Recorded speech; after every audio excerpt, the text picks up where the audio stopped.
ఎవరికి ఎవరు ఈ లోకములో ఎంతవరకు మనకి బంధం?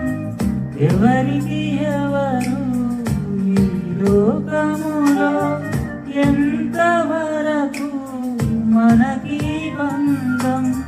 ఎవరికి ఎవరు సొంతమో, ఎవరికి ఎవరు శాశ్వతమో, ఎవరికి ఎవరు సొంతమో, ఎవరికి ఎవరు శాశ్వతమో.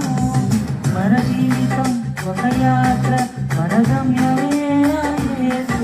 మన జీవితం ఒక పరీక్ష, దాని గెలవడమే ఒక తపన.